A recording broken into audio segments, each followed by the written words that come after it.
Well, hello, Vodlets. Welcome back to 2008. We are here for Stairway to Heaven. Tucker, how you doing? Doing good. Doing good. Good. Let's do this shit. Sure. Oh, fuck that. Well, we could do it for this show. Do we want to? It doesn't sound like you want to. I guess we could do it with the stars, like we were thinking. Yeah, with this list, exactly. All right. Yeah. Who Okay. needs to be here? Who doesn't? Dave doesn't.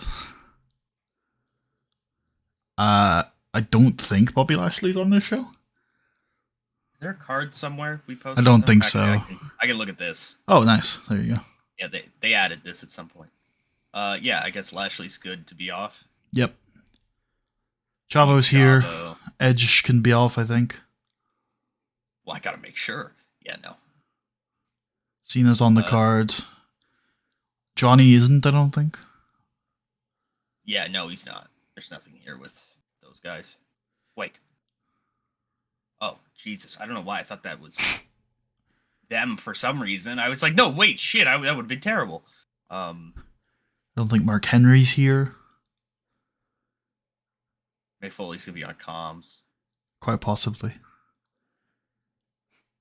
Matt Hart, I don't think is here. Sure. I don't think Randy's on this show, is he? No. No, he's not. Get rid of him.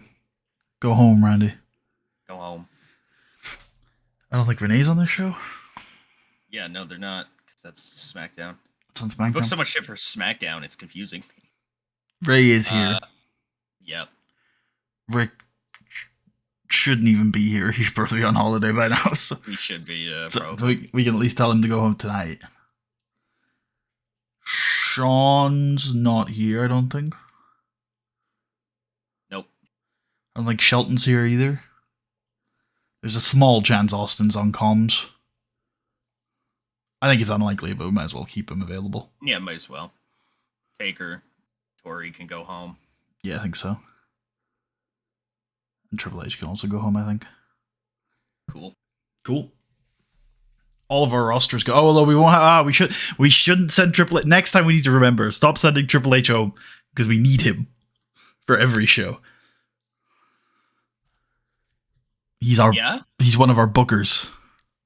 Oh, you're right. Yeah, we'll lose his. Well, he is bad chem with like all of us though. So this is. But he's the best booker we have, Tucker. I'm the best booker we have. Okay. Booker T. No, but unironically, we are the best booker we have. Okay, yeah, but outside of us, like as part of our team, he's the best booker we have. He's a good ideas guy. That's what he is. All right. He gets the business, Tucker. He knows how to get somebody over. That somebody is himself, but he still knows. Maybe someday he'll start applying this to other people. He just put Drew McIntyre over.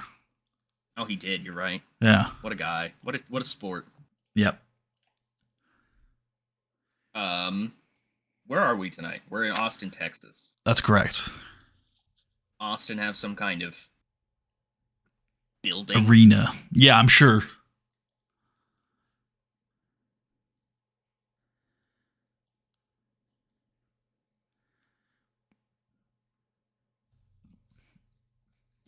I thought we did this already. I think maybe we did, but it was like a guy's name or something like that. There's the Moody Center. I don't think it was the Moody Center. It was somebody's name. Oh, maybe the old version was somebody's name. Hold on. Yeah, this Moody Center was opened way later than we need. Yeah, I have in my Google history Austin, Texas Arena. Oh, so. The Frank Irwin Center. That's it. Yep, Frank Irwin. Oh, there you go. There it is. Nice.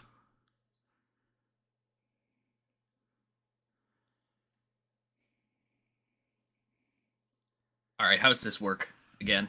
I think you can click automatic selection and it's not going to confirm it. Let's just see. I think it's probably just going to stick us on the access pass if you do that, but might as well check. No, if you do this, it will automatically select them. Like okay.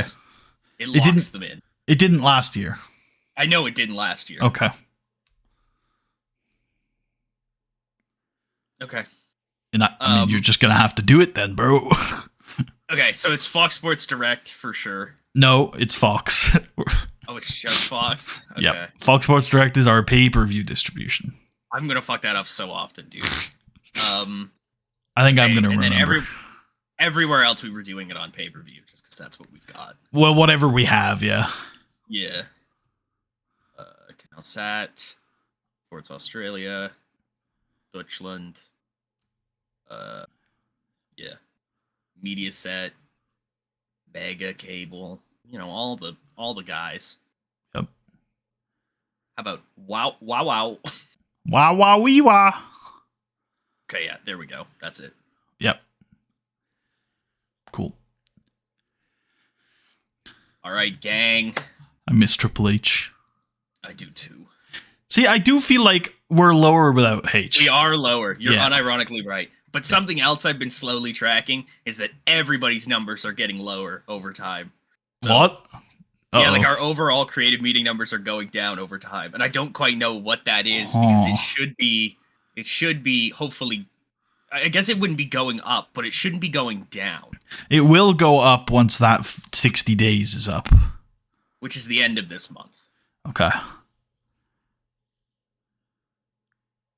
We have enough to do like one thing or two small things. I think we can actually do. We don't need to do two small things. We can just do two things as long as they're not the two big things. Which I guess. Well, yeah, no, we could do a big thing and a small thing. Yeah, which is what I want to do. I think I want to finish, and I think I want a storyline. All right, here we go. Triple H create a finish. Yeah. Oh, okay, we're good. Let's go with. Yep. Yep. Aw, damn. Yep, that's it. That's good enough. Into his goons. Okay, fair enough. Into his goons through table. That's what happens. Okay, all right, sure. And then storyline idea. I mean, I think the man getting pushed off the ladder doesn't have any goons. Oh my god! Unless there are the unless there are druids nearby. Okay, because this is a thing that has escaped me for a long time. Ah, you don't know who's winning this match. Is that what you're about to tell me? No, I'm about to tell you that at WrestleMania 24, Edge versus The Undertaker, I swear to God, there's a that spot didn't happen. where Wait, that didn't happen at WrestleMania. I know. I swear there's a spot where Edge is on a ladder and Taker grabs the bottom of the ladder and he does like a front flip out of the ring onto the boys through a table. And that's like that's like the end of the Mania match. Taker climbs the ladder and wins the belt. It's fantastic. I just mean Edge, but Edge versus Taker never even happened at WrestleMania. Right. Yes. Yeah, that's what I mean. Where have I seen that before, buddy? Is it this ladder match here?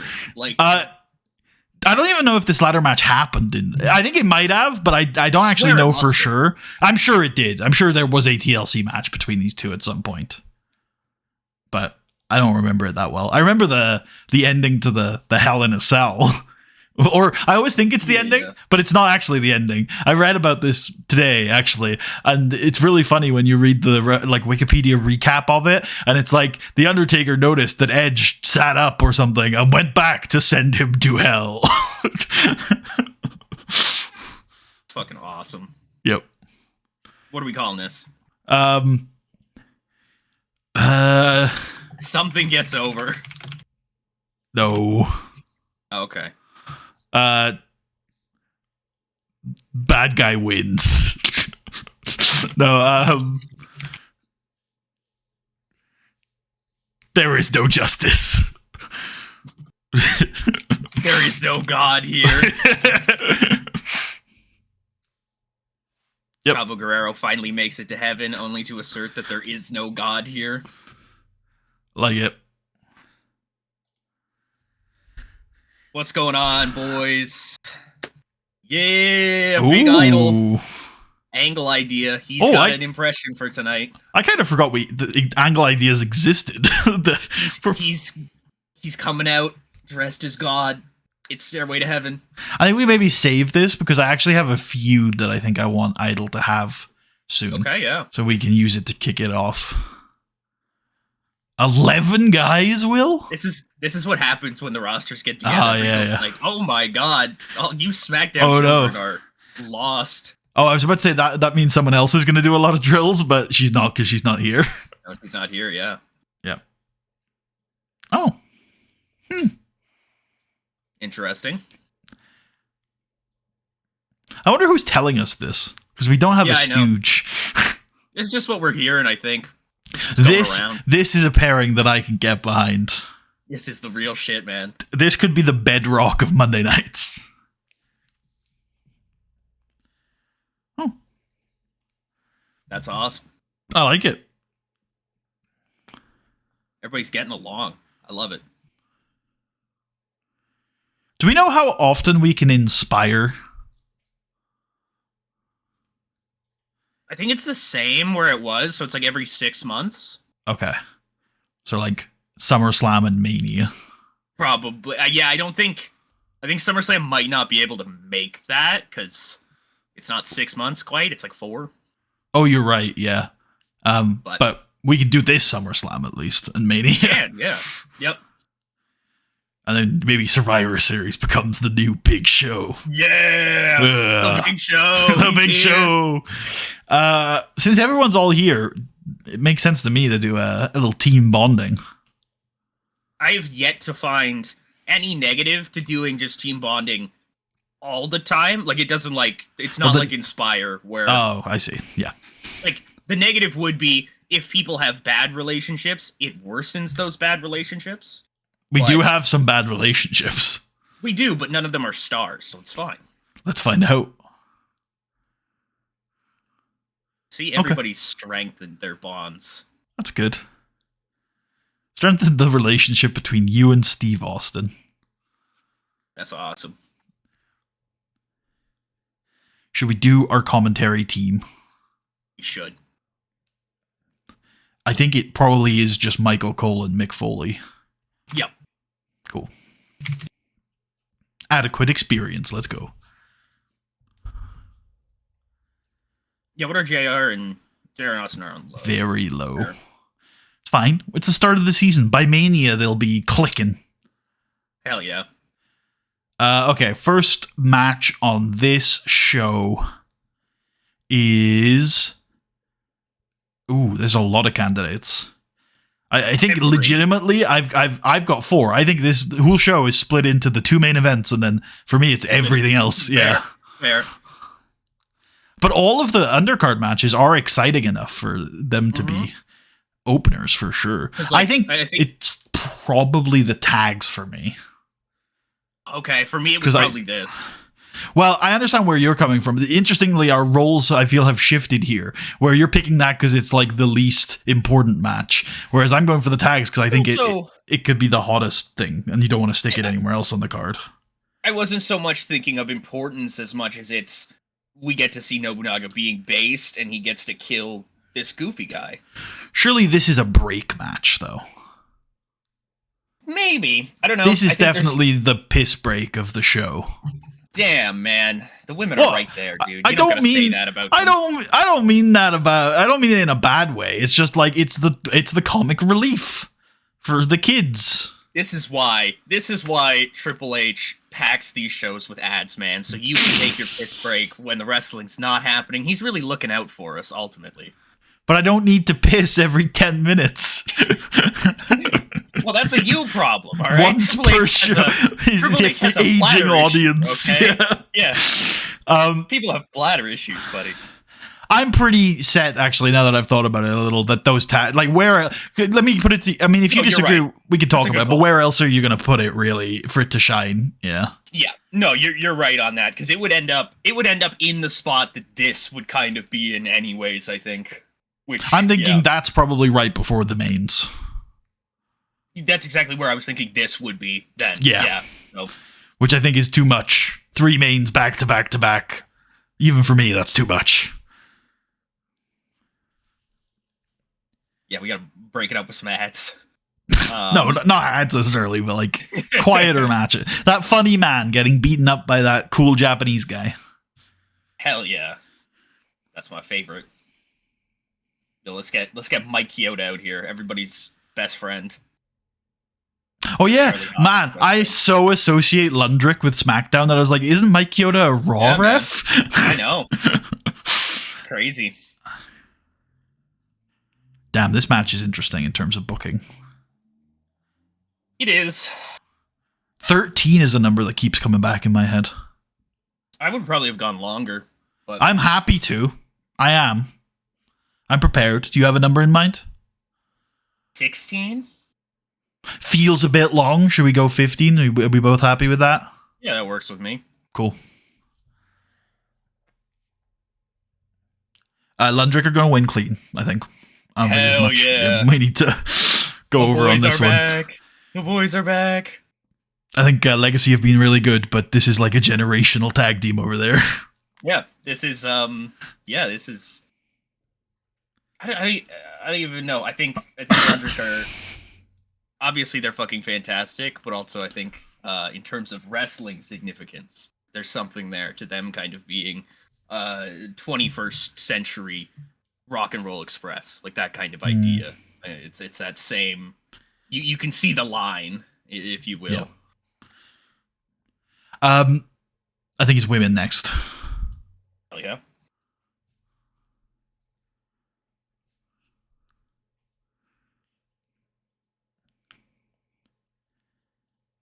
I think this gets bloated to like 9, just on the basis of there being lots of people in it.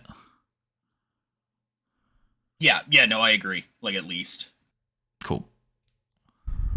Yeah, we'll give George Hackenschmidt in that spot. That's based. Oh yeah, I kind of forgot there was so much Raw stuff on this show. Does that change our commentary team at all? Probably I don't think so. Not. I think we're okay to do that, and then we can mix it up for the next one or something. You know what I mean? Sure. All right, cool. Yeah, that's fine. We're not going to get the Raw crew out here just for 2 matches or whatever, or 3 matches. Yeah. Oh, no, we're definitely not doing, like... We're definitely not switching comms back and forth. Yeah, no. I would... If anything, it would be like, throw fucking... not Jerry, but throw fucking Steve on the end or something. But I'm thinking, what do you think about Jim Ross for the Cena Kennedy match joining the team? Yeah, I'm down for that. I know. I think I understand why this wouldn't be a problem for you, but I do think there is something to the idea of like, how the fuck are these commentators supposed to give us any context for these matches? Yeah, no, I was thinking the exact same thing. I was like, it makes sense maybe to bring in somebody who's been there. They've seen it, you know what I mean? Right in front of their own eyes. Yes. Not through a TV screen. They know who these people... Well, I mean, I think the kayfabe is that SmackDown people don't even watch Raw. Damn. You know, I mean, they're busy guys. You're right. You're right, though. Yes, that would be the kayfabe. I believe the kayfabe actually is that nobody watches any of the shows. That's true. They're not even shows, right? They're in their own fictional universe. So they can't watch the shows. Yeah, I guess, right? These are like just events that we're seeing. Yeah. Does the show exist in the kayfabe of the show? Oh god, it has to, because otherwise, what are they doing? You're triggering my existential dread, Tucker. Let's let's go to 9 minutes here. Wrestling. Why are we here?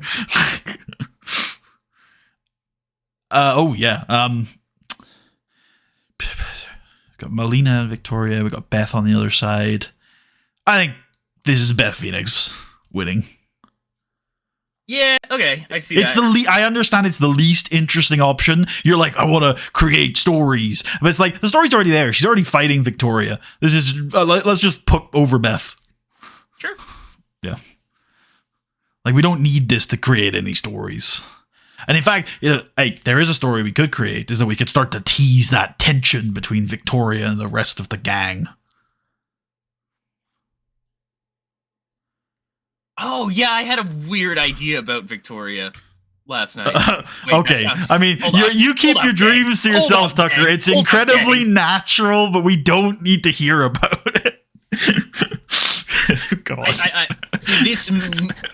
Now that I think about it, we already have Teddy Jr. on this, so this is probably too on the nose for this. But I was like, we should do like a rich women's character who should like pull her away from the Melina group with money. A wealthy women's character, you mean? Yeah, sorry, a very rich character. Rich character. I say it, and I'm like, oh shit, is that Tori? Fuck. Well, I think the idea is solid, but I don't think it needs to be for Victoria. I don't know. That doesn't strike me as very Victoria to me. But I think it's interesting, and we could pick one of the other women to give a character to through that story. That's true.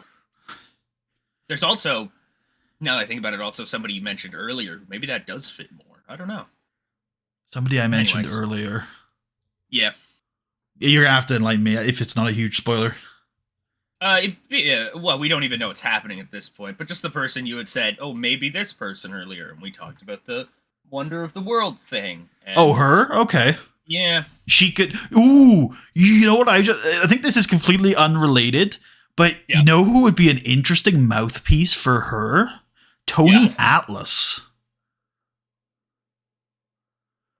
Are you fucking with me? Mate. Do I not? Am I missing something? Maybe. Are you just like pro Tony Atlas talking? Like, I'm not anti.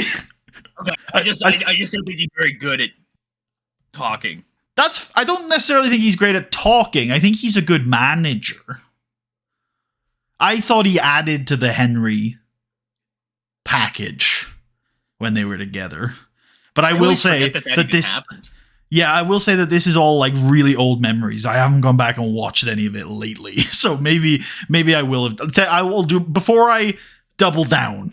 I'll back Dune and I'll go watch some of it before and I'll come back to you. Tony Atlas around this time is also a little out of his mind. I think that adds to it though. He's this crazy guy with this monster. He's like Armando Estrada. I'm gonna say he's Armando, is he? Okay, I see it. Yeah, I get it. Maybe. Although Armando is actually tremendously based, so that's a high bar. Let's put eye candy on that women's match before I forget. Yeah, fair play. Yeah. Yeah, I don't know. Tony Atlas, it's a little strange in the. Oh my god, we've learned. She's learned, dude. What? She won't do it. What? Damn, that's insane. Does she have that trait? No. What? Really? You? Really? How strange. Huh.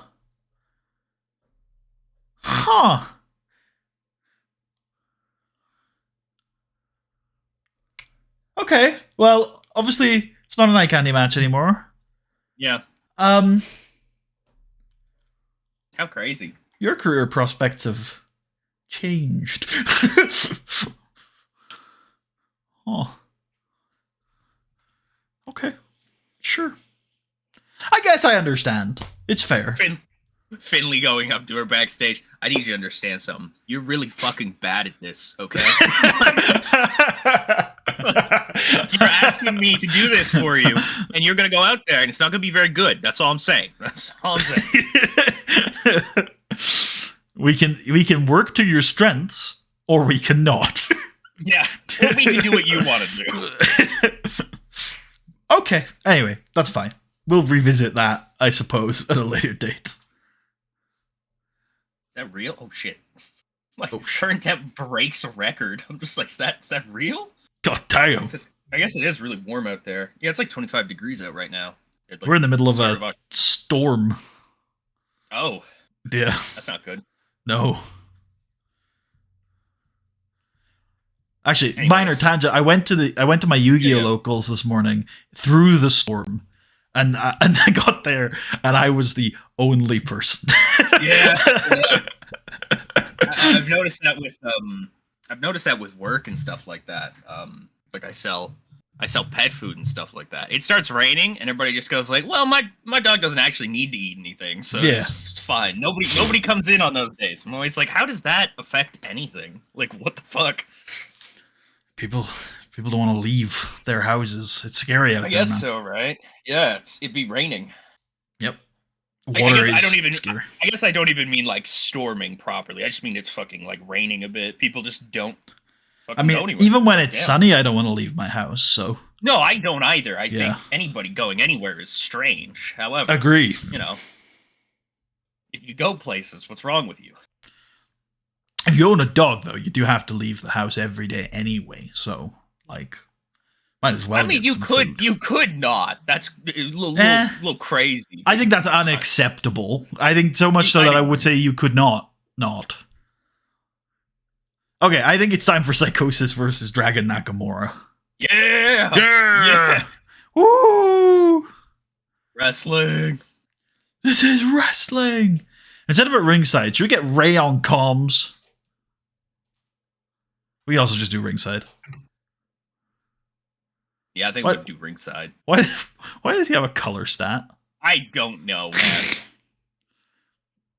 man. Actually, the color stats being so weird in this game, remind me of in the 1970 beta there, the territory one. Who's winning, by the way? I don't know. Why am I saying that? Why am I saying that? Well, there are ways we could do it the other way. He is an angry little man, and if he loses more, he gets angrier. I do. I see it. I like it. Cool. I like it. Tainted. Oh, is it going to be like a distraction? It is. Ray Mysterio's going to get even. I like it. Yeah. And I also want him at ringside. Cool. Understandable.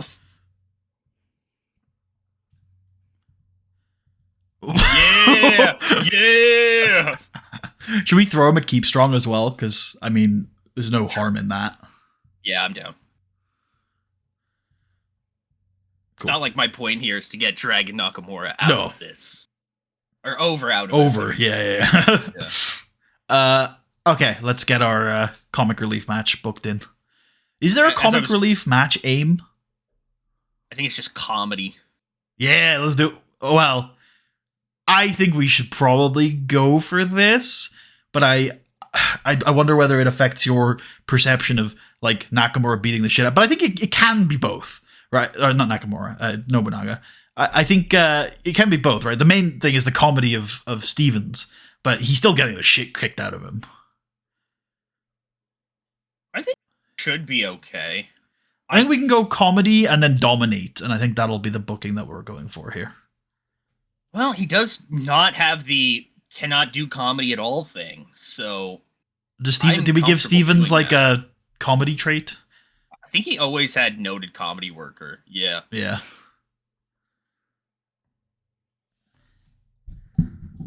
So Nobunaga's going to stomp this little man's head in. Yes. Yeah.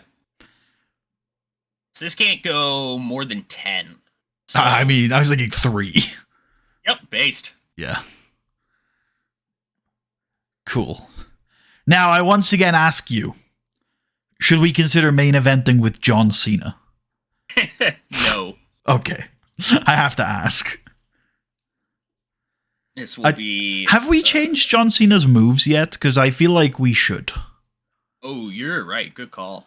Yeah. I think it was actually later this year in real life, but I think him... I always pictured him coming back from the injury with it making sense to me. I don't do that here. It's got to be there. Somewhere over here. No, it's over here. You're right. Yeah, I see it. All right, gang, clear out. They probably already exist. Oh, that's not the... I was like, what's the move that's called Stacy? Well, that one definitely exists. Oh, added to adjuster. Nope. Okay, we're going to have to make... Can I do... I'll do this, and then can I... Oh, it doesn't even... No. Okay. A good idea. Like a good idea. Fucking... Yeah.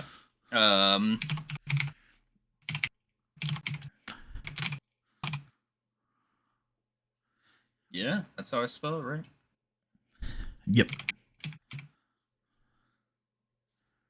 Oh, it's a song by Hank Williams Jr., apparently. Oh. John Cena, a big Hank Williams Jr. Yeah, song. big Hank Williams guy, I guess, right? Yeah. He certainly knows the classics. Short description. Fireman's carry slam. Yeah. Yeah. Impact move. No. Yes. Yes. Yes. Yes. Yes. Yes. All right, cool. Maybe we give it like a weight difference, but probably not. I feel like Cena could probably do it to everybody. Yeah, I don't think he's ever met someone. Oh, there is a clone existing move thing there, by the way. You could have done what you wanted to do. Oh, there is. Yeah, look at that. 2 edits at the bottom, so you can see it after you filled everything out. Yep. But you know for next time, not that you'd remember. Stop clicking that box. That's the wrong box. Yo, description. Let's go. Yo. Cool. All right. Hell yeah. Yep. All right. This match. Oh, put JR on comms. Oh, good call. This match is going to be a real slog to watch. It's going to be awful. No, I'm going to say 19. Yeah, I like that. It's got to be a real war. Cena's got to fight real hard, and he is going to finally get his win here via submission. Yeah, that was good. And we got our main.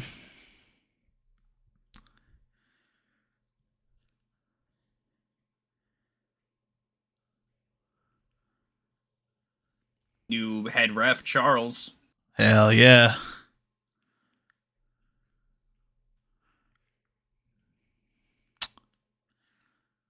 $27?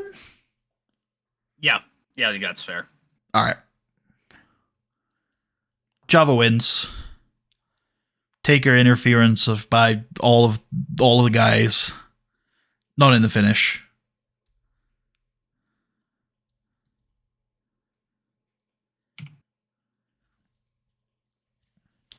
Kevin Nash? Yep.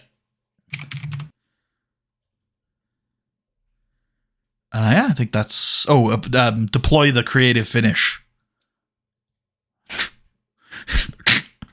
Man is pushed off ladder into his goons through Ta.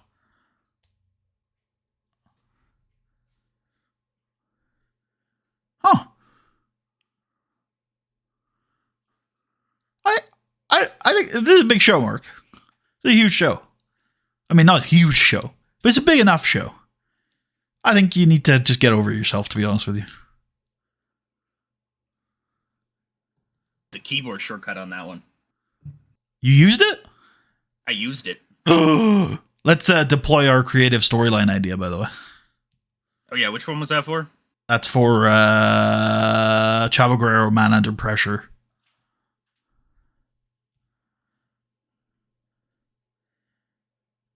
All right.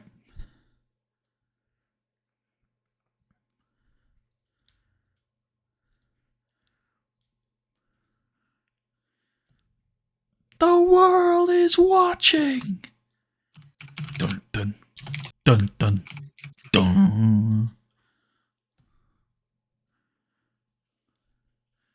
And I want a video package with Stairway to Heaven playing. Tonight, these two men, one last time, as they climb the ladder to their destiny.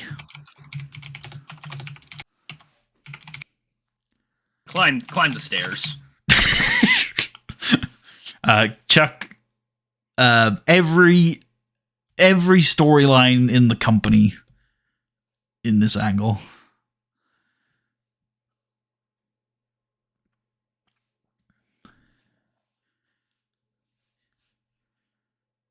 Cool.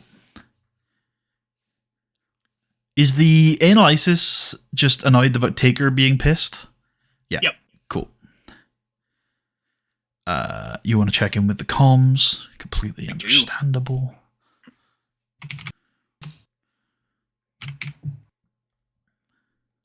Nice. Working the crowd? Segment host? Working the crowd. Or, actually, I don't mind either of those two that you suggested. I'll go segment host. Yeah, that's pretty reasonable. Feels right. I think you could also get away with character development. Oh, big. It's Michael Cole and Mick Foley. Oh, you're right. My bad.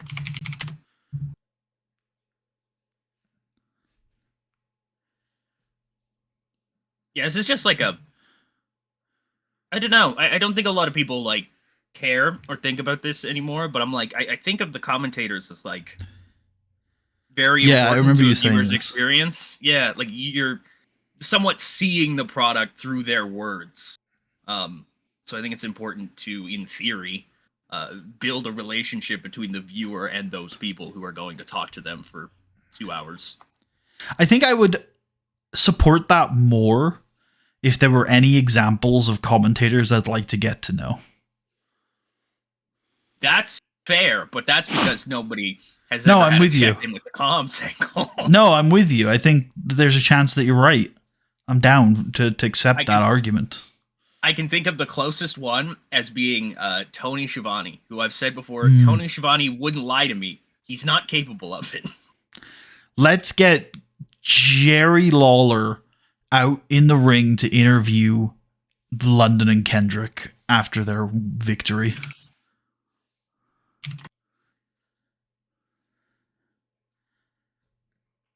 Yeah, like 6. I think this could go 4. Sure.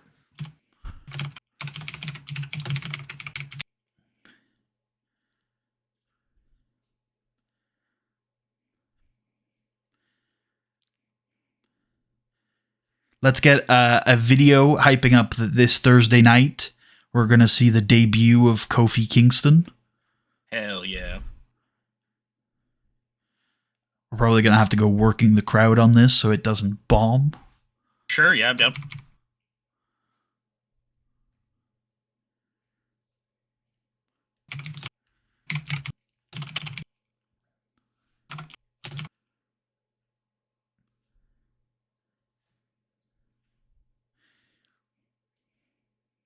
Let's get a quick angle after the women's match where Revolution react to their defeat. So I'm thinking character development is the skill here for Melina and Victoria, and background player for the other two women. And yeah, there's some tension growing between Revolution. What does this mean for Victoria's title shot on Monday night?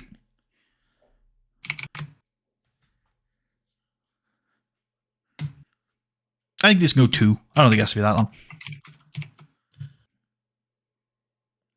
I'm also going to start doing this. Oh, yes. I mean, it'll be obvious what we're doing in the intro stuff. This I'll take.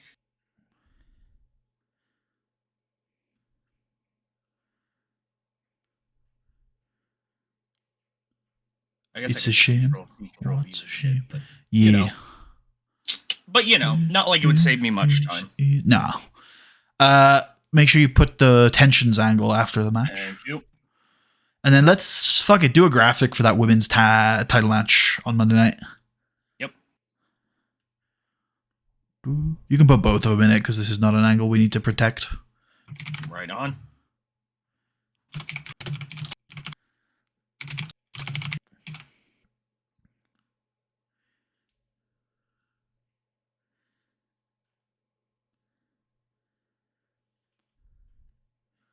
And I think we should do a 1-minute video package recapping the Psychosis story so far.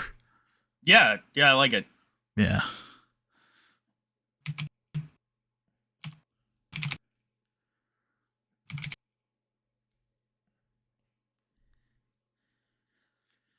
Or no, I guess debut. He's never here. Never here? Yeah, okay.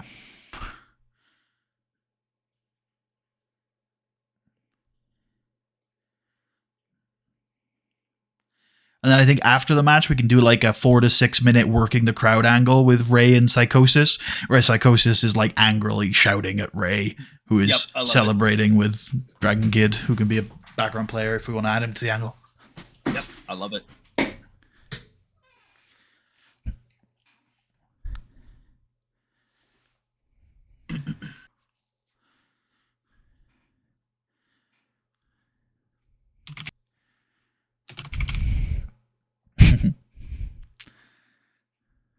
Oh, that's unfortunate. Now that lost you time. That is good.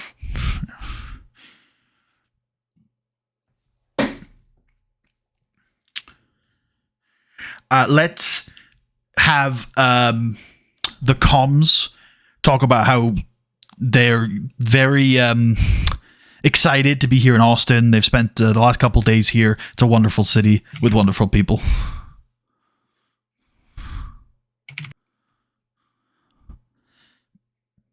Character development for them. I think it's character development for the city of Austin.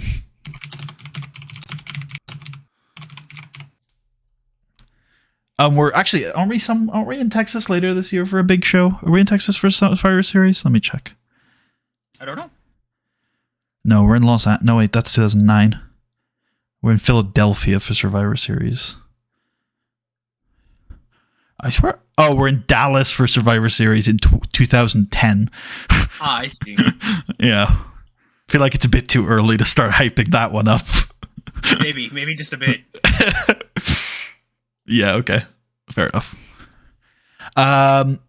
Cool. I think we can just go right into the comedy match there. Yep. Then we probably should have a video package for Cena Kennedy. Probably 2 minutes. Yep. I think Kennedy should be the subject here because he's been doing all the talking. Have Jim Ross narrate it. Sure. Then we'll cut to comms and he'll be there. He's like, Yep. hey! I like that.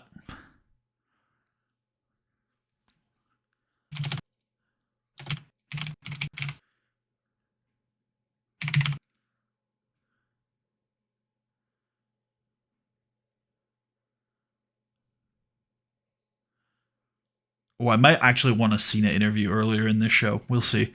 For now, though, I think we just go right video package for the main.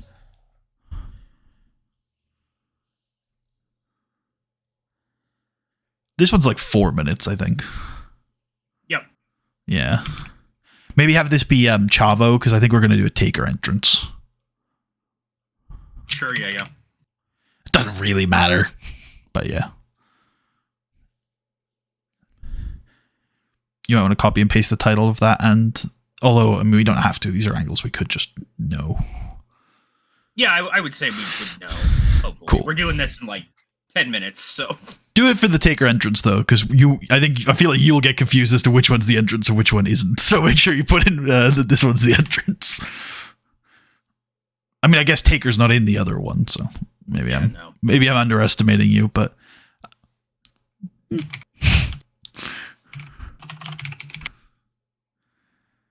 And then Taker with an unreciprocated storyline victory over Chavo in this angle. Big. Oh, it's reciprocated. You said, yeah. No, I said unreciprocated. I realized afterwards, I was like, an unreciprocated victory over Chavo. That's not really how that works. Yeah, I know. I was like, oh shit. Like after I started putting it in, I was like, oh wait, fuck. No, you're right. I misspeak. Okay, we definitely could fit this Cena interview in. But we're already over my aim of 120 minutes. So I think it's just not gonna go in unless you're gonna talk me down to putting it in. I think I'm happy with just letting it ride. Okay. I would maybe like to cut some minutes off of this show if we can find them. And I definitely think there is room to do it. Like the women we could take a minute off the women. We could also probably take a minute off of the comms putting Austin over. That's a lot of the comms angles can come down. Sure. God, why is that not a slider, man? You did reduce the Austin angle. That's good. The tags I like, and you already wanted that to go longer, so I wouldn't want to cut any more from it. I don't think we ever actually put a time on Psychosis Nakamura because it's there at 10, and I don't think we actually talked about how long this should be. Oh yeah, no, we didn't. And I actually don't mind 7, which would take 3 minutes off of it. Yeah. Yeah, I dig that. Cool. And then I would be okay with this. I'm also happy to take a minute off the main. And I would also be happy to take a minute off of Cena Kennedy. And then we're slap bang on 2 hours. I mean, it'll be longer when we put commercials in it. But yeah, obviously. Yeah, but that's fine. We can. I guess we're like 2.5 hour. We're in a 2.5 hour time slot on Fox, I guess. And if you bought it on pay-per-view, you won't have any ads. Well, that's interesting, actually. Wait. No, I guess there can't be ads on Fox. Because we're not pre-recording this.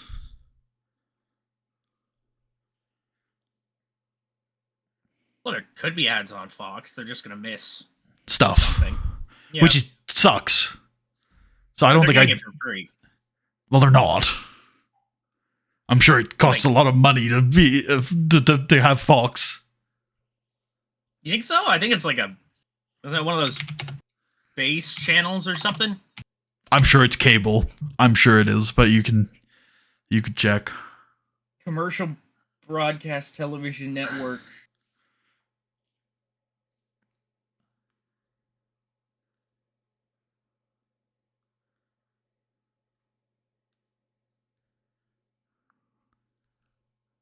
I can't find anything here to solidify that for me.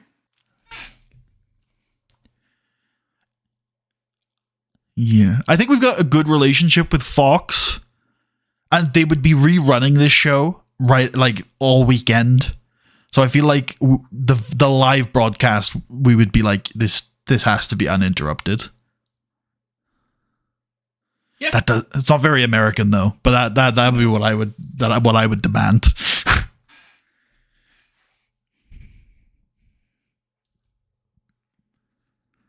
Yeah, I don't know. I'm just trying to see here anything I can see whether Fox. I'm sure it was premium. Probably, right? Yeah. Probably. Did you know if ABC, NBC, any of those are? Because they say it's like in league with those. I don't know. I don't know that much about American television in the mid 2000s. I'm not gonna lie to you. I don't know shit about television. I kind of my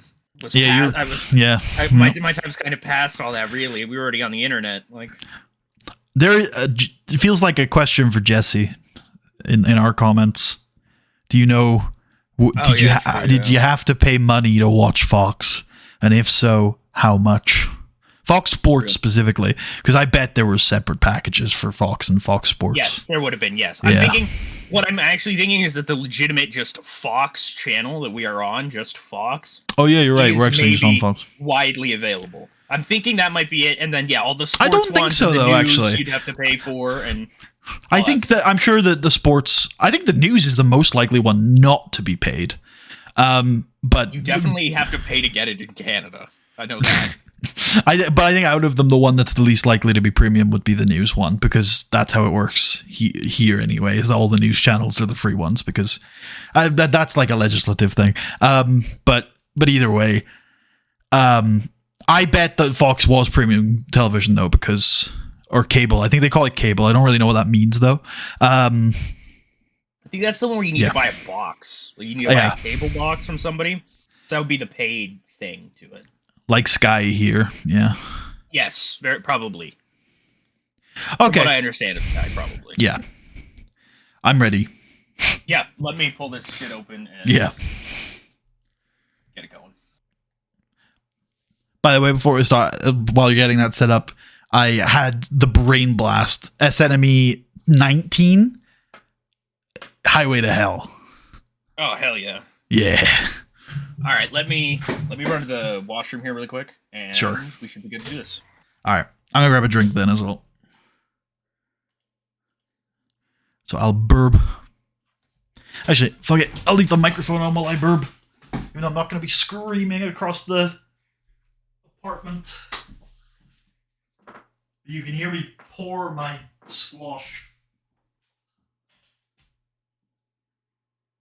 He says as he's lost his bottles. Oh, I know where it is.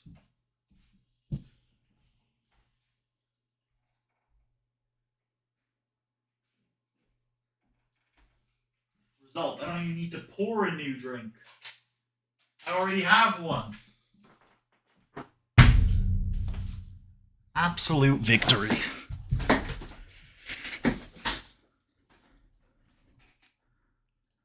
Hello. Are you all excited for SNME 18? Let us know how we should handle commercials in this new era of SNME.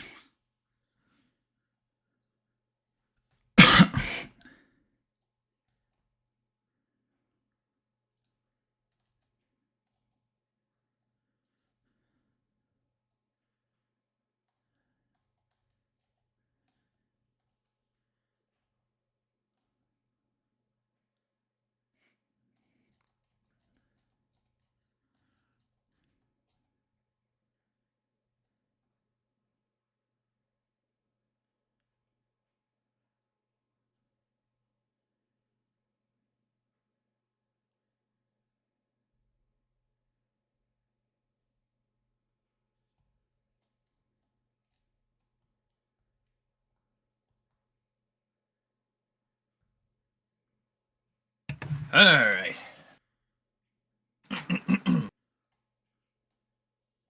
Yeah.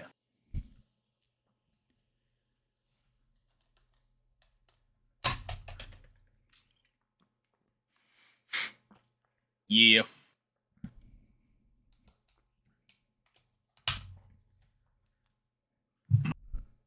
Pretty much whenever you're ready. Yeah. I'm good. All right. In 3, 2, 1. Hello, folks. Welcome back to 2008. I think this is the first. Is this the first video we're doing in TEW9? It is, yeah. Wow, look at that. That's pretty cool. I'll have to think about that when making the title for the video. Posted as 2020 by accident, likely. I believe we're in here you. As always. Yeah, thank you. We're here as always with Putty. How's it going? It's going good. We're in Austin, Texas. I love Austin. Yeah, big Austin, Texas fan. Oh, I love Austin. Yeah, it's my favorite of the big Texas cities. Damn, got him. Hey, that's a compliment to Austin, not a drag on the others. On the other many, like. Yeah, there's Houston, there's Dallas, there's San Antonio. There's a lot of big cities in Austin. A lot of big cities in Austin. I love it. Fuck. So yeah, we're here for. We should mention probably that due to various communication breakdowns over the last 6 months or so, we have been messing up our business model and haven't been charging patrons for any of the videos that have been going out, except for the WrestleMania one. There are various reasons for that. Nobody is to blame specifically, but we just wanted to update you guys. We did actually try to move to a monthly Patreon option because I think that maybe made more sense these days. But apparently, there's a wait list to go from by-product billing to monthly billing. So we're just going to go back to the old system. So we are going back to billing for every video that gets uploaded on Tucker's channel, except maybe the occasional television. We'll probably won't charge for those if we record a Raw or a SmackDown. But the rest, every video otherwise is gonna be billed on the Patreon. Yeah, perfect. I was gonna say something, and apologies. I don't remember what it was. That's all good. No, you're good. Regardless, we're here for SNME 18. It's the Stairway to Heaven. What does that mean? It's a WrestleMania rematch. That it is, in the main event, with the belt hung up high. The Undertaker and Chavo Guerrero will be climbing ladders in order to try to pull the belt down. They're not just doing that for fun. No. Yeah. Be cool though. Be cool. Would they be. Just did that for fun. Fucking around. How are you ready to just get into this? Sure, absolutely. Let's do it then. The world is watching.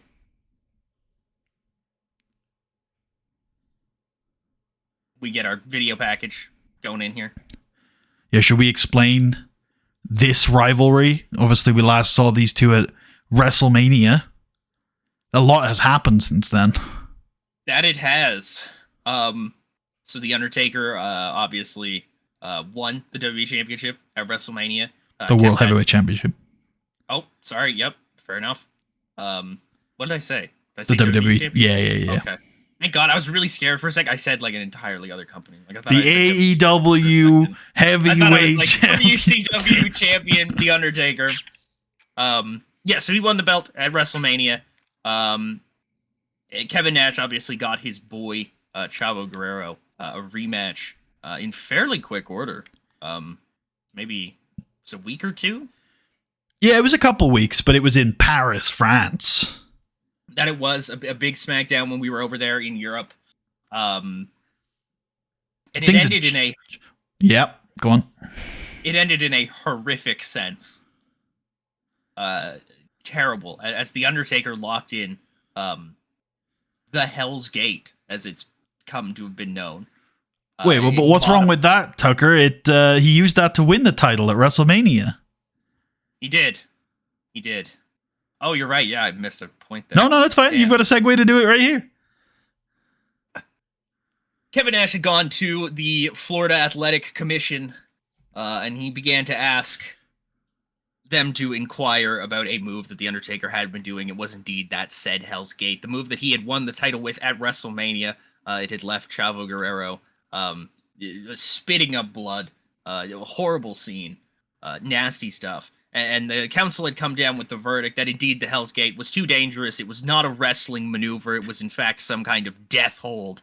And it should be banned from the entirety of professional wrestling. And yeah, that's what happened.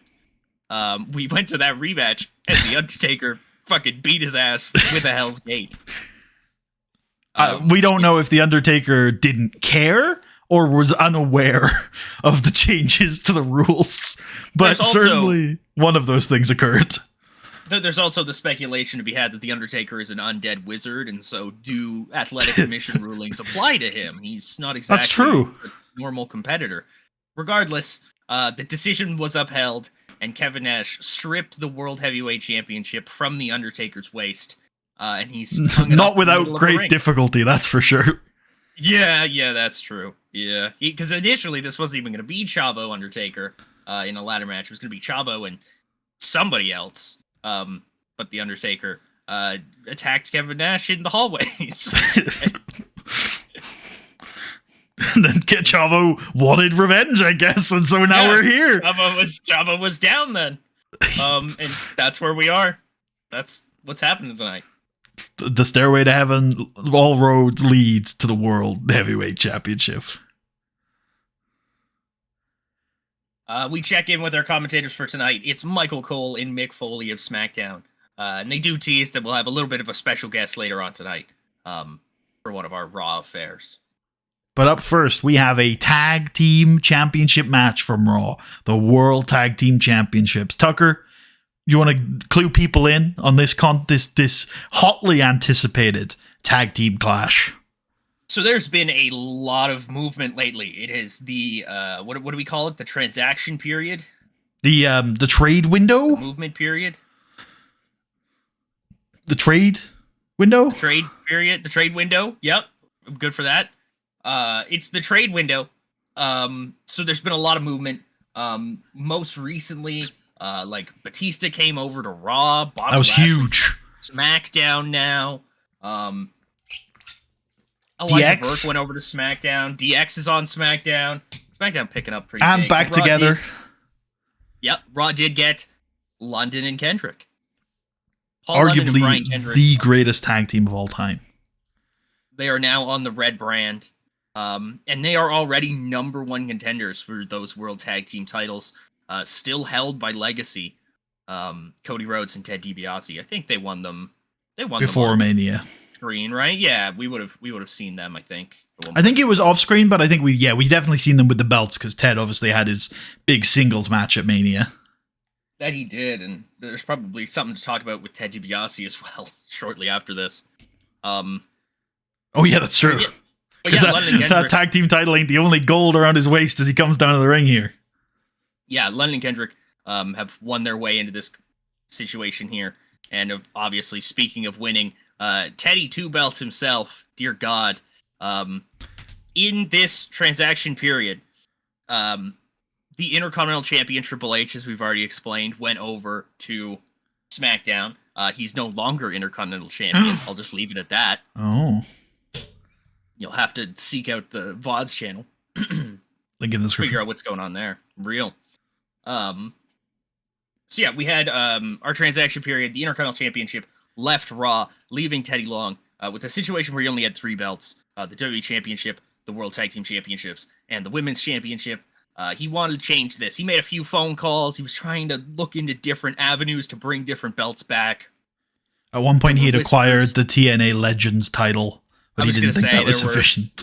There were many different belts floated as a possibility here, but it ended up being the United States Championship from SmackDown. John Bradshaw Layfield won it at WrestleMania from Doug Basham. You all saw that. John Bradshaw Layfield, quite frankly, decided he didn't want to work any day. Yeah. And sold the belt to Teddy Long for a fine, hefty sum, vacating it, leading to a United States Championship tournament, the final of which would be Ted DiBiase versus Jeff Hardy, taking place on the Raw just after SNME 17. And Ted DiBiase won it.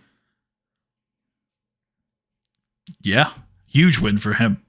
He cheated to win, though.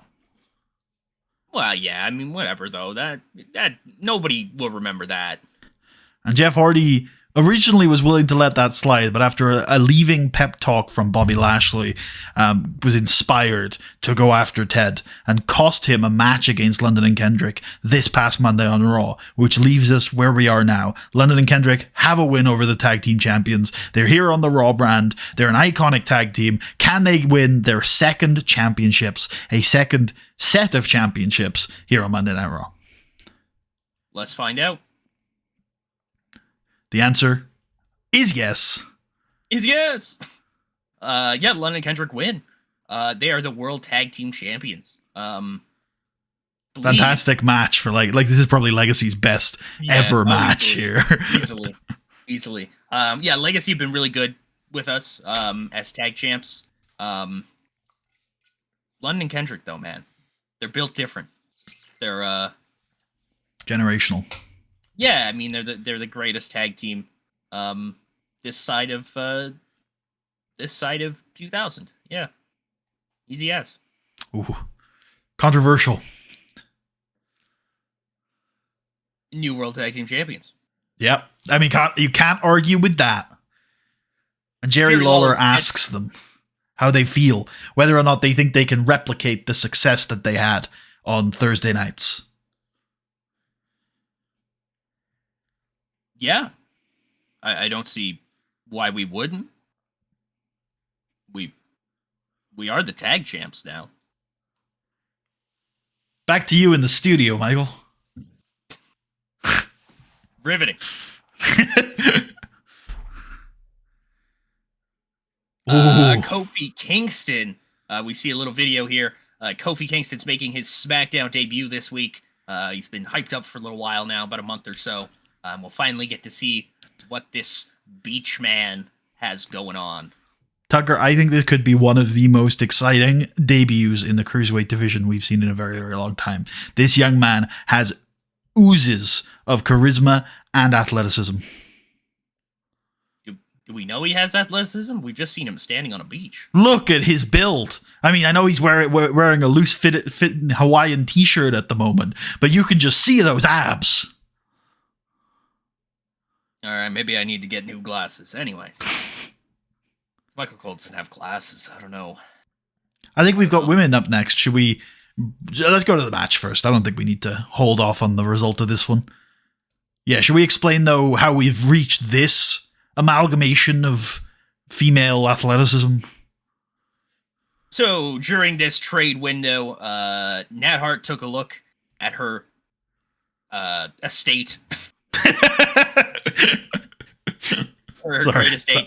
That popped decided that it was time to send off her 3 most accomplished pupils, those being Christy, Emmy, Candice, Michelle, and Katie. I think you mean send off all of her pupils. Yeah, I guess you're right now, aren't I? Yeah, fair. Yeah, they've come over here on Raw, and that has been a threat, or at least a perceived threat, by Melina, who's kind of been head honcho over here on Raw for a little while. Obviously, that women's title is on Beth Phoenix, but come on, who's the real star here? Let's be honest, folks. Tori Wilson. Yep, obviously. The answer is Serena Deeb. Actually. See you in a couple years for that one. Yeah, Melina basically picked a fight with these women, sent Victoria after them. Victoria's already the number one contender for Beth Phoenix. Here we are.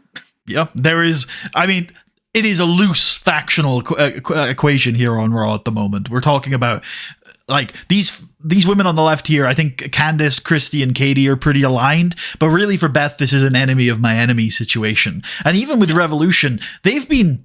I mean, some have said that they've been inactive. I don't know, you know, some have called the stable inactive over the last few months. Melina's sort of been doing her own thing. Victoria's been sort of doing her own thing. Serena and Talia have been sort of doing nothing. So, you know, that it's sort of, this stable has reformed, I think, in response to the arrival of this fresh group of talent.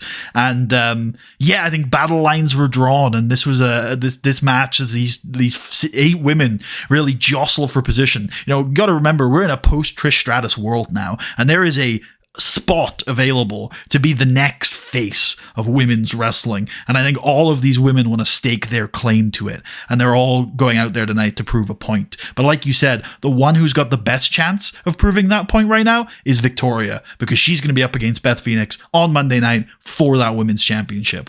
Unfortunately, though, in this match we see just how powerful and just how strong Beth Phoenix can be, because she picks up the win. And dissension is teased. Yeah, the Revolution stable all look at each other. Kind of weird. And we get a graphic there for the women's title match on Monday. Yep. Okay. We got a recap of Psychosis. Him coming to the WWE, debuting, and being an absolute menace that he is. This guy has pretty much, since his arrival, been exclusively fucking with Rey Mysterio. Yep. Rey Mysterio's talked about it on SmackDown this week, how Psychosis has kind of become this shape in the side of his eye. You know what I mean? Something that he always feels like he's checking over his shoulder to make sure isn't quite there. And we've seen him watch. Yeah, I was about to say, we've seen him watching from the shadows occasionally. Yeah, I was gonna say, oftentimes Psychosis is there. This little freak. He ripped at did he? No, maybe I'm wrong on that. No, he took Dragon Nakamura's mask clean off. Yeah, I thought so. He ripped at and took the mask clean off of Dragon Nakamura. Luckily, Rey Mysterio was present with a towel to immediately hide the true face of Dragon Nakamura. We know in lucha culture, which Dragon Nakamura, I don't know if we think. I mean, he's not a luchador, but like certainly he takes from lucha culture, right? Yeah. So I think even he has this identity that he has to protect. I think even if it's not important to Dragon Nakamura, it's important to Rey Psychosis Mysterio. did it for a reason, and it's because it's important to Rey Mysterio. Would be important to Rey Mysterio. Rey Mysterio can look at Dragon Nakamura and somewhat see himself as another man of clothed facial features. Yeah. Which brings us here to Psychosis versus Dragon Nakamura, with Dragon Nakamura looking to get revenge. Let's do it. And he acquires that revenge. That he does. Rey Mysterio is at ringside for this, and he's going to get himself involved pretty much unprompted. I think he had said on SmackDown that he was going to be out here to make sure that Psychosis didn't try any more nefarious things. But Rey Mysterio is just going to get himself involved anyways. He can't stand this Psychosis guy. And he helps Dragon Nakamura get the win over him. Psychosis looks pissed. That he does. He's shouting and screaming in the ring as Rey and Dragon Nakamura scamper up the ramp. He's shouting in Mexican. Using that Mexican language that they possess. Luchadors, I mean. Yeah, what do you mean they? I said luchadors. Yeah. I was just making sure. All three of them. What a colorful cast of characters. They all look sad, by the way. None of the three of them are smiling. This is what it's coming to. We cut to Michael Cole and Mick Foley there at the commentary table, and they're like, "Yeah, no, we've been in Austin, Texas now since Thursday, and it's been pretty nice. We like this place. Solid. Thank you to the people of Austin for hosting us. Hell yeah. We're going to be back here in 2 years for Survivor Series. In 2 years, yeah. I thought this was here. So the Idol Stevens, who did he dress as to spark this? Wasn't it Inoki? I thought so, yeah. It's like we had Idol Inoki come out, Antonio Idolki. Yep, I think that was the phrase that you uttered. Yep, based. Yoshihiro Nobunaga took that as disrespect to Japanese wrestlers everywhere. And now they're wrestling, and Nobunaga drives his knees into the side of his head off the second rope. Yep, Nobunaga ain't someone to fuck with. No, yeah, he very much does indeed fuck up Idol Stevens quite badly here. We see a video package for the first of our two kind of main events here tonight. It's a rematch of what went down on SNME 17. It's Mr. Kennedy taking on John Cena. Mr. Kennedy challenging John Cena to a match at Saturday night's main event 17, saying that he knew for a fact that John Cena's shoulder was still hurt, and that's why he lost at WrestleMania to Randy Orton. We got to that match, Kennedy and Cena. And Kennedy ended up pulling out the win, fairly handily. I mean, it was a roll up, I think, but yeah. And Mr. Kennedy had then told John Cena to his face that it was not his shoulder that was hurt; it was John Cena's soul that was hurt. It's something inside there ain't the same anymore, John. And that really rustled John Cena's jimmies. And it did, leading to John kind of baiting Mr. Kennedy into agreeing to this match here tonight, essentially telling him, "Yeah, well, you can't do it again." So, yep. And I think this is a real risk for John Cena because he has had, let's be honest, an abysmal month. Right, he lost to Randy Orton. Then the night after WrestleMania, he lost to Bobby Lashley. The week afterwards, he loses to Shelton Benjamin, and now he's also lost to Mr. Kennedy. Like, John Cena has had an awful run of matches here, and he's going into a match against the guy. Look, say what you want about Mr. Kennedy. He's a former WWE champion. He's beaten guys like Randy Orton, like Kurt Angle, like Batista, like Rey Mysterio, right? We're The Undertaker, right? Mr. Kennedy, he deserves some respect. And if Cena loses twice in a row to this guy, I mean, where does Cena go from here? Well, let's see what happens. Yep. And a lot of the start of this match is that sort of dynamic of Kennedy sort of being better than Cena. Cena's trying to get this babyface kind of fire going, and Kennedy just does these like nasty little tricks to take the momentum back. Like not necessarily cheating, but it's like he catches Cena with a drop toe hold in the middle of his momentum and then just rolls out of the ring. Really kind of breaks up the feel of the match. He starts to slow things down. He locks in that headlock. He's chewing that piece of gum. He's looking into the crowd like, yep, I'll sit here in this headlock all day long. And just grinding Cena down, just absolutely like making life miserable for him. And Cena's got to work so hard here to even have a shot at Mr. Kennedy. It takes him the better part of 20 minutes to even get himself back into this match. Every time he goes for the attitude adjustment, Kennedy like gets behind Cena and pushes him away. He, kicks him in the knees, kicks him in the shins, gets him with a kind of uppercut to the jaw. Just these little strikes that Kennedy is perfect at just disrupting Cena's flow. But eventually Cena, he does what he's always said. He never gives up. And he refuses to let Kennedy get him. Kennedy goes for a small package, a roll-up, everything, and Cena just kicks out at the last moment.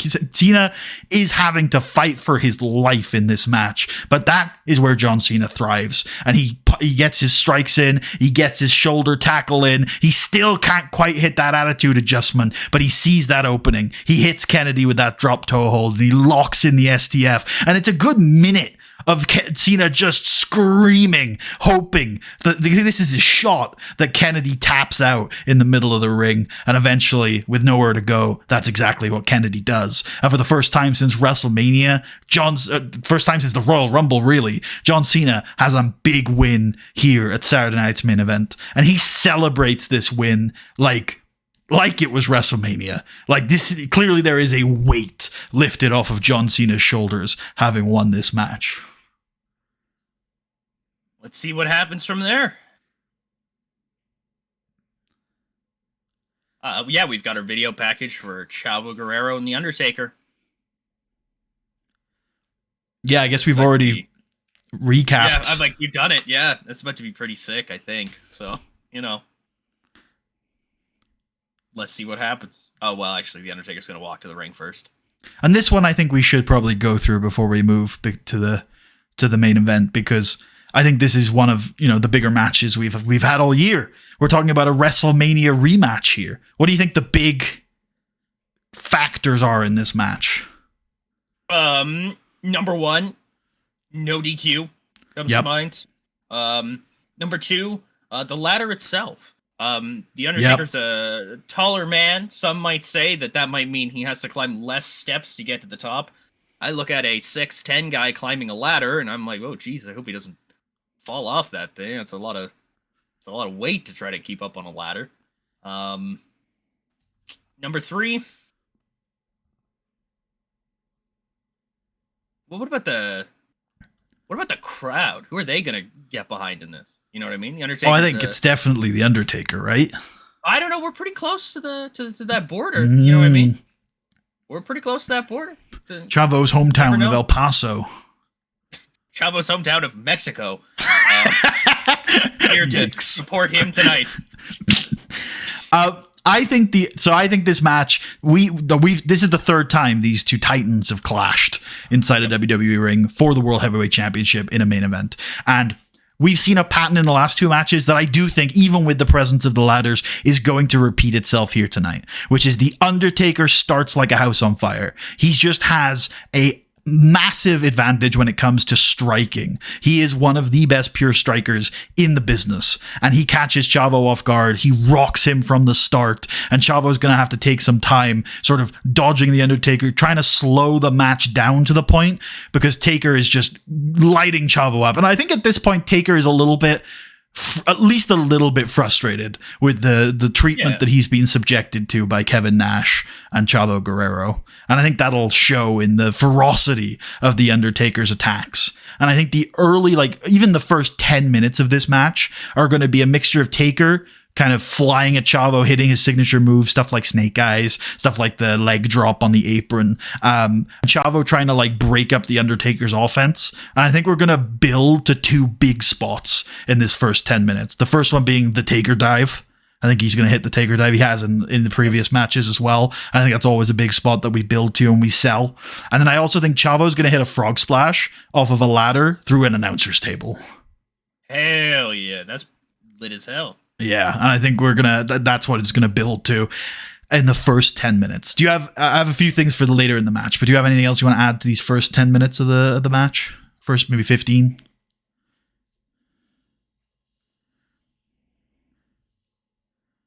I think you hit a lot of the kind of spots and stuff like that. Let me think. could have. Has Chavo hit Three Amigos on Taker before? Ooh, I don't think he has. At least I don't think I've explicitly said it. Yeah, I don't know. Maybe he tries for that, and I don't know. Does it work? Does it not? I imagine it probably doesn't. I think maybe he doesn't get it here. And then either, depending on what, I'll leave this to you. Either he does it later in the match and he does get it the second time, or we save it for a future match that these two guys may have one day. I think we could save it. I think we're good enough to say he doesn't hit it here. He goes for it, but he can't connect on the second one. We'll go with that. He's just too big. Yeah. You can do a suplex to him, but two, geez, no, there's no way. Not in a row. As we get about 15, maybe closer to 20 minutes into this match, just like in the previous two, Chavo's offense, mainly targeting the legs and the back. I also think one thing I forgot to mention is that Mick Foley and Michael Cole are going to put over really hard in this match. That, if The Undertaker can't walk, he can't climb a ladder. And, Chavo Guerrero is clearly targeting the legs and his lower back. And we'll do that spot we've done in the other pre-matches where Taker gets Chavo up for the tombstone, and he just clearly is not able to complete that maneuver. Chavo has, throughout these three matches, proven that he can cut The Undertaker off from the tombstone piledriver. He is a capable enough wrestler to do that, and he does it yet again here. But this time, Chavo is going to he's going to do a DDT on The Undertaker afterwards, and then he's going to hit a frog splash, and he's going to look really, really smug. He's going to look around. He just blocked the tombstone. He hit a DDT and a frog splash. He thinks, you know what? I am this good. I've got this in the bag. And he goes to pick Taker up, and he clearly is indicating he's going to pick him up and throw him out of the ring so he can climb the ladder. And Taker locks in the Hell's Gate. And Mick Foley goes crazy. That's illegal. That's a bad move. That's a bad move. And then Michael Cole's there's no disqualifications, Mick. What are they going to do? And Taker just wrenches in the Hell's Gate. And Chavo starts bleeding from the mouth. Unacceptable. Send in the goons. Yeah, so Taker, I think he's going to finish the Hell's Gate. And then he's going to start slowly sauntering up the ladder. And then as he reaches the top and the crowd start popping, the goons will arrive and push the ladder over. Hell yeah. And then they'll try and drag Chavo and get him up the ladder, and then Taker can sit up and then get in the ring and destroy the goons. Nice, yep. I guess Kevin Nash is just present at this point. I don't think Kevin Nash is going to physically get involved in this match. He's in there. He's going up the ladder. He was. At WrestleMania, he did take a bump, I think. But I think in this match, he's just going to be looking on as The Undertaker just fucking tosses the goons. And then I think we just get back. So there was that interference. And I think we just get back to Chavo versus Taker for a little bit at the end here. Yep. And I think the finish, if you have nothing else, I think I have a finish in mind. Yeah, go for it. I think the finish is going to be Chavo. There's a couple ladders set up. And Chavo goes for a superplex, and he hits it. Shit. And it's huge, and it's big, and it's hard, and it takes a while. Go on. He knew he could only hit one suplex. He saved it for the big occasion. The biggest one possible. But clearly the amount of effort it took for Chavo to hit that, both of these men are down for a long period of time. And Kevin Nash is grabbing Chavo's hand. He's come on, Chavo, you got this. You got this. And Chavo does get to his feet, and he starts climbing the ladder, and then Taker sits up. And he gets to his feet, and he starts climbing the ladder, but it's very clear that Taker is in just worse shape than Chavo is. He is very much struggling to get up the ladder. Like you said, every rung is more effort for a man the size of The Undertaker, and his legs and lower back are in agony. And Chavo sees this, he sees The Undertaker, and he starts speeding up because he's still got that burst of energy. He still has that hunger, that desire. So he just gets himself to the top of the ladder, and as The Undertaker's about halfway up, Chavo claims the World Heavyweight Championship again. He did it. He did it. And I think The Undertaker, exhausted, falls from the ladder at the end of the match. Yeah, good call. Good call. I'm sure Nash collects up the boys. heads them up the ramp. Yep. Celebrating. Chavo is now a three-time world heavyweight champion. Fantastic. Underestimate Chavo Guerrero at your own risk. Heart of a warrior. And there's the show. It's a good start to TW at 9. Yeah. That's an excellent start to TW9. I love it. Just run the Mania main event again. Bring it back. See what happens. Yes, I think I know where you're going, and I think since we're back to regular, we should show the credits. Oh yeah, good call. I was gonna do the media scrum first, though. Oh. Yeah, okay. I'm willing to do one more, although I'll admit to you, Tucker, I'm starting. The last one has made me think we may not do these for much longer.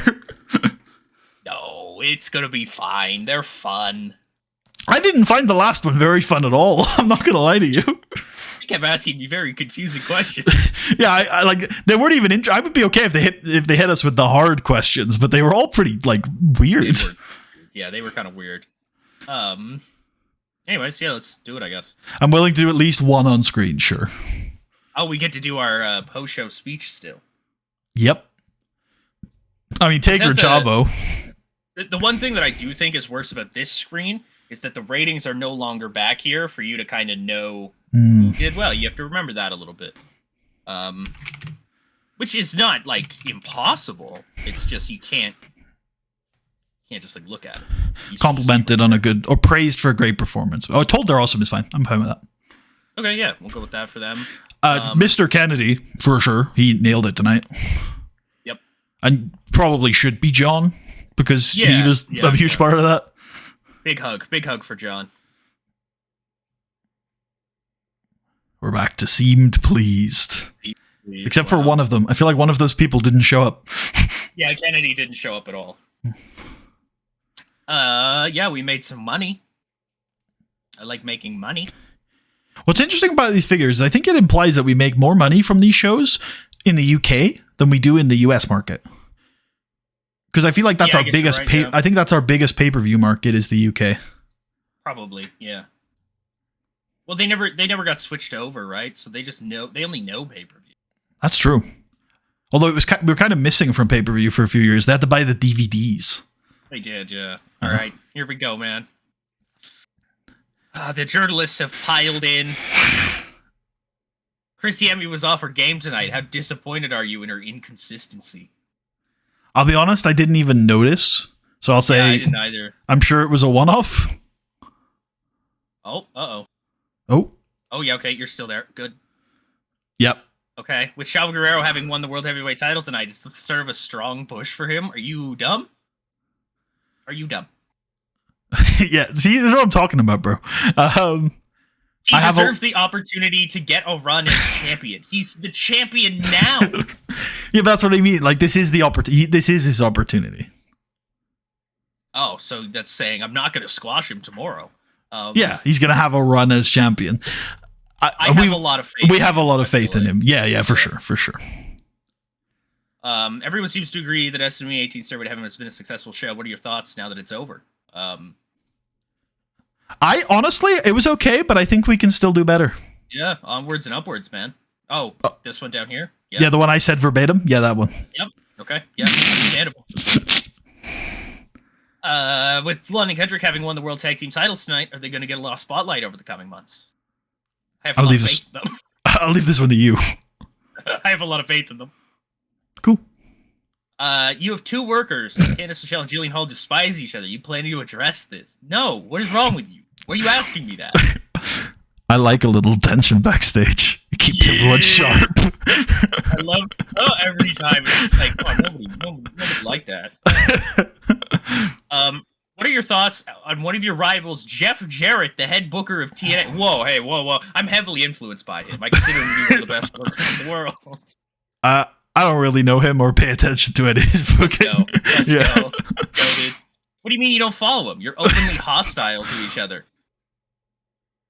What do you mean? I don't comment on these matters. Yeah. So any other questions? Yeah, it's like, fuck you then, guy. Like, fuck yourself. I don't know Jeff Jarrett. Okay, that one was slightly better, but it's still weird. That one was pretty fun. And yeah, that one was at least more about the show. I tell you what, we can compromise. We can do them for the big four.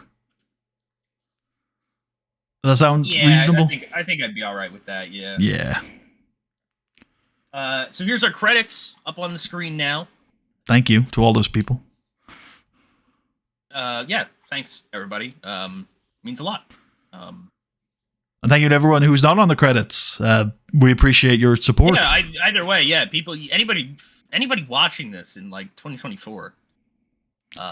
We've been doing this for like 4 years. I have.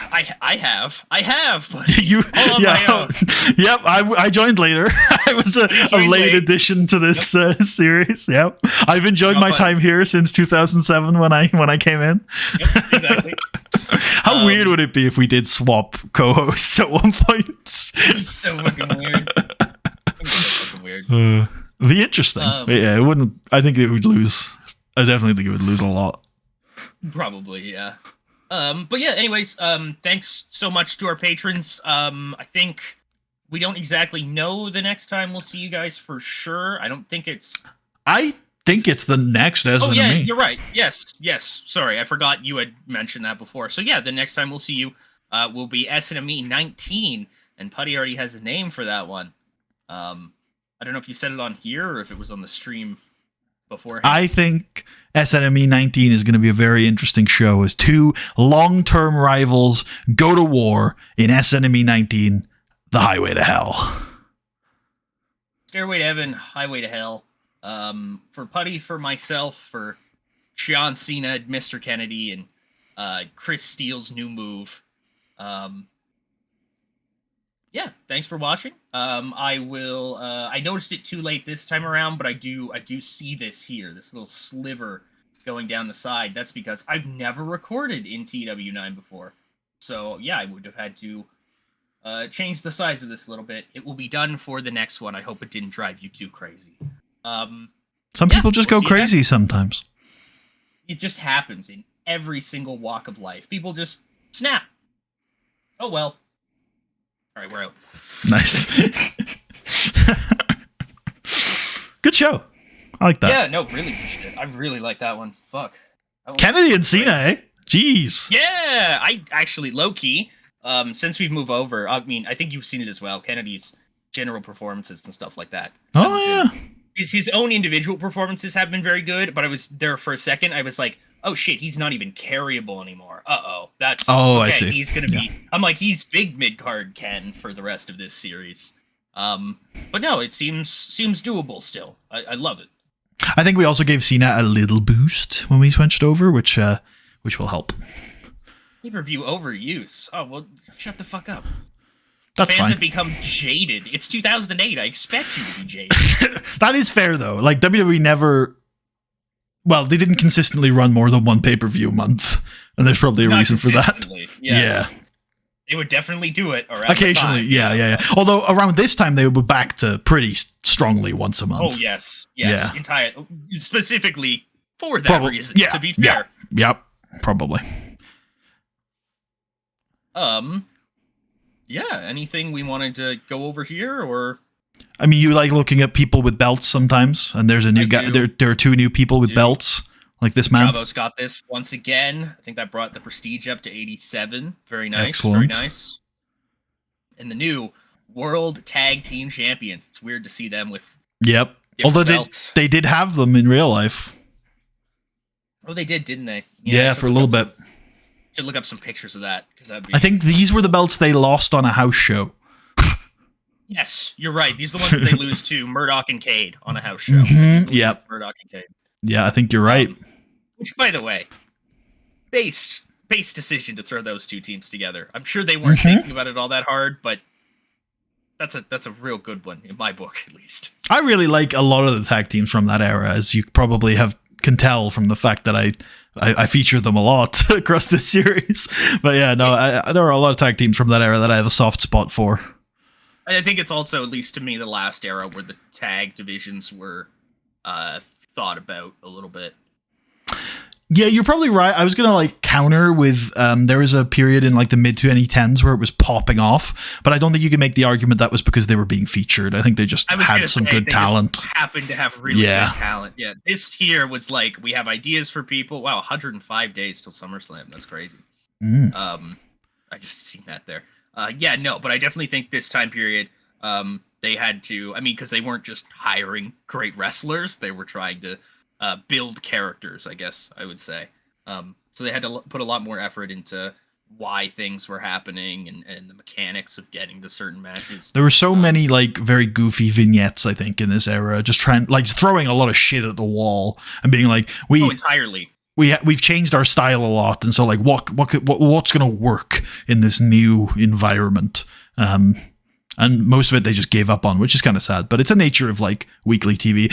I think one of the best things about this save in particular is, I don't know about you, but it's given me a lot more of an appreciation of some of the difficulties of booking this style of wrestling, because we are essentially booking the weekly episodic, and we've even got an advantage, because if we ever feel like we've got a creative block, we just go to what happened in real life, and that can give us inspiration, right? But like, you know, there are a lot of, I completely sympathize with the idea of, man, it's kind of hard to keep all these balls in the air. But yeah, I would like to take a look at some pops, just a couple. I guess just like, I mean, is Chavo still pop capped at 85? Did he maybe lose pop since we started? Oh, okay. Hello. Man is gaining pop. I do believe just switching over and stuff like that broke the cap. Like, it just isn't that low. Okay. Is Taker okay? He's doing terribly. Shit. He's fine. Yeah, he's fine. Yeah, he's fine. I'm interested in what is Kennedy at, because I kind of I've not had a good idea of what Kennedy's been at for months. Okay, and then Cena's probably like super over, right? He's in the mid to the late 90s. Yeah, yep. 96. Cool. I guess like, what about London and Kendrick these days? Sure. Yeah. Good call. Kendrick is pretty much where he always is. Yep, but that's good. I didn't realize he was as over as he is. Falls down. Yeah, but they're also very over. Ted and Cody, I guess I'd like to take a quick look at, because I'm not quite sure where they're at these days. Probably 50s is what I would guess. What the fuck happened to Ted Jr.?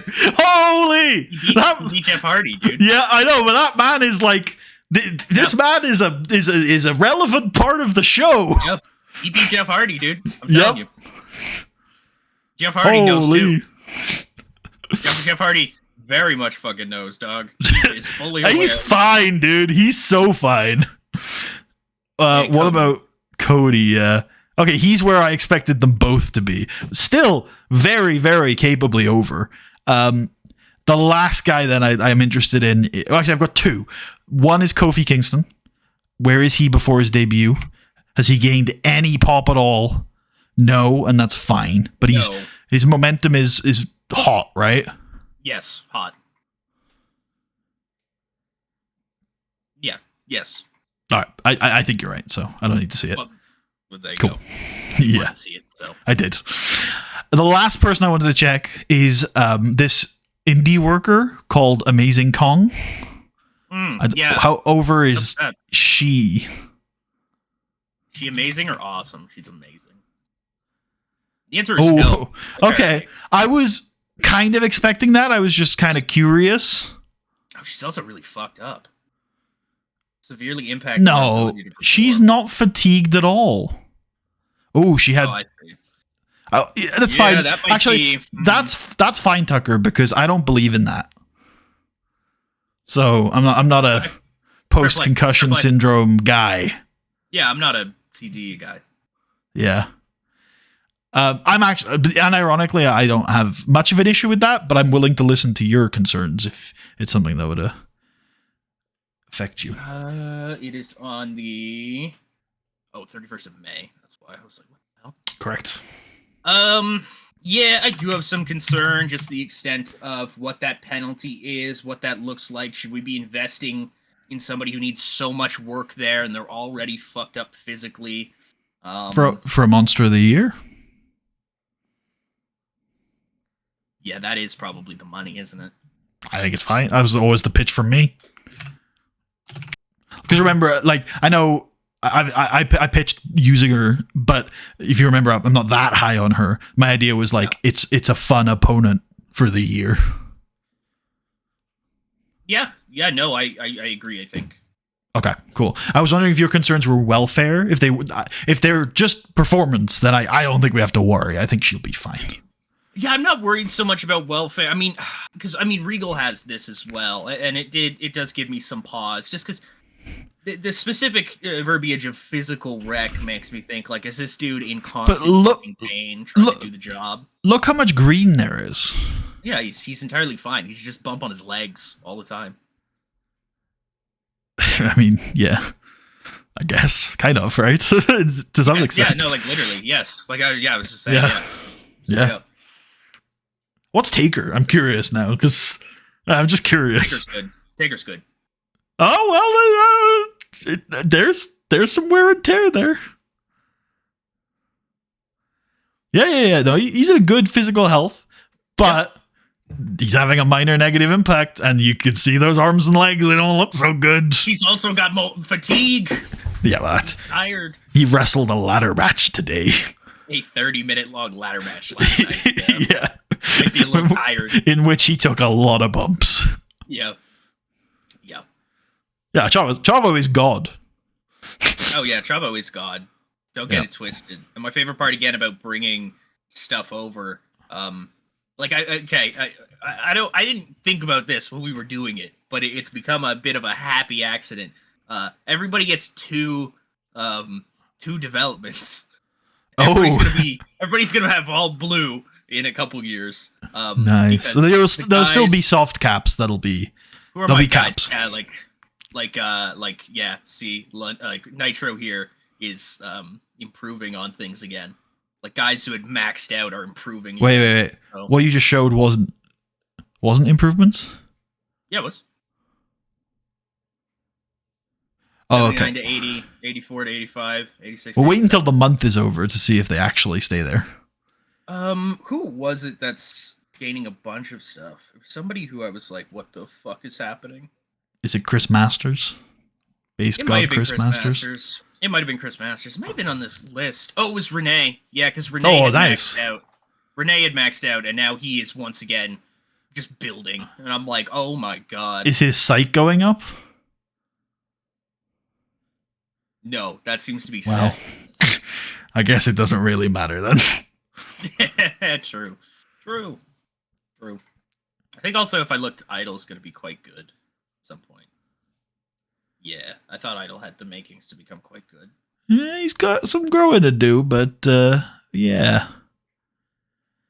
Oh yeah, and I think that puts Burke up to like 99 consistency. Yeah, 99 consistency and basics. People have a lot of consistency, I feel like, in this, which is good. That is an important stat. They do, and I think it probably does make some sense when you're on TV this often that you would have like a higher consistency. You know what I mean? Like it makes sense to me. You'd think. Yeah, you're right. Cool.